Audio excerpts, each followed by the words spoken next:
So friends, let's move to the next part, stop and wait protocol, that is FSM.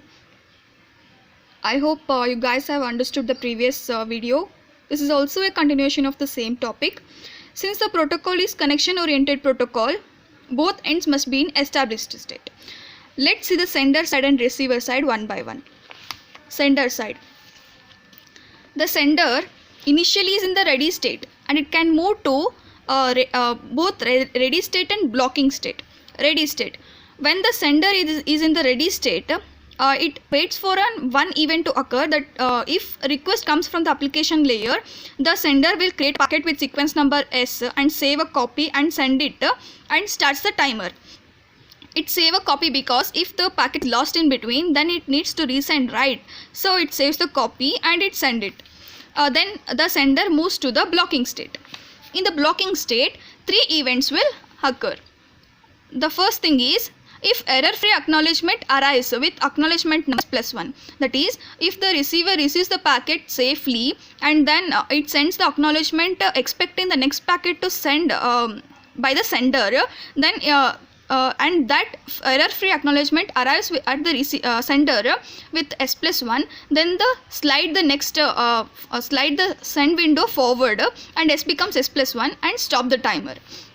And the next thing happens is if corrupted acknowledgement arrived, that means acknowledgement number is not equals to S+1, then acknowledgement is discarded. Next thing, timeout. If timeout occurs, then the sender resends the packet and restart the timer again. So this is about the sender side. Let's see the receiver side. The receiver is always in the ready state. Here three things will occur. That is, if error-free packet with sequence number R is arrived, then the message in the packet is delivered to the application layer and window slide to the R is equals to R+1 and send acknowledgement with acknowledgement number R. This is the first thing. And second is, if sequence number is not equals to R, then it discards the packet and send acknowledgement with acknowledgement number R. Then the third thing, if corrupted packet is arrived, then it discards the packet silently. So this is about the receiver side. So let's see the whole thing in the flow chart. So this is the flow chart. When the request from the application layer comes, the sender will send the zero packet and the receiver received it safely and it sends the acknowledgement 1, expecting that the next packet to be sent by the sender. If error-free acknowledgement is received by the sender, then the timer is stopped. Next, when the sender sends the packet 1, if packet is lost in between, then timeout occurs.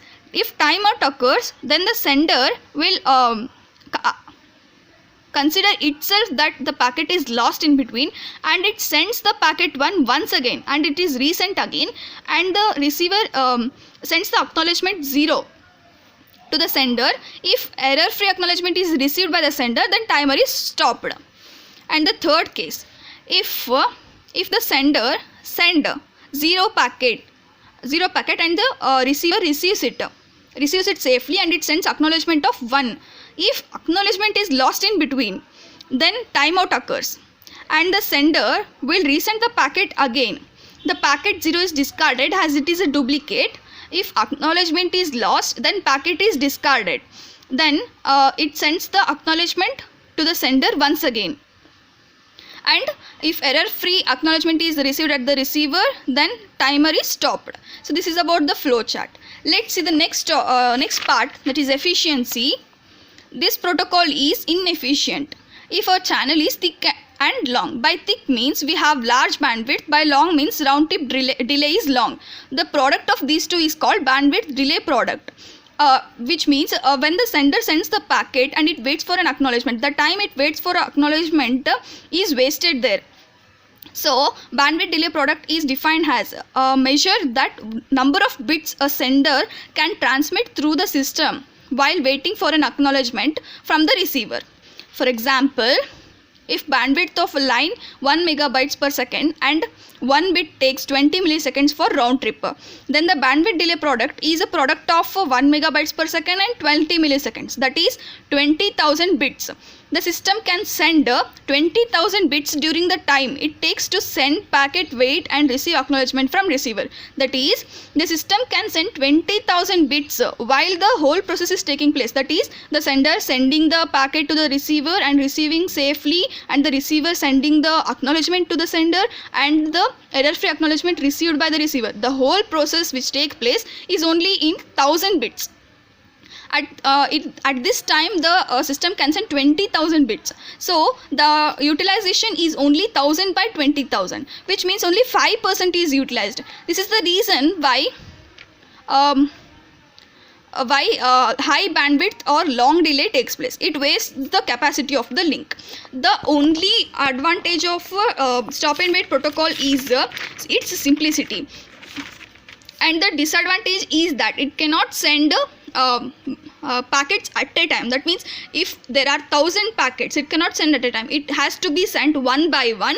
So that it's a long process. So this is the only advantage of stop and wait protocol. I hope you guys have understood all the topics discussed so far. Thank you.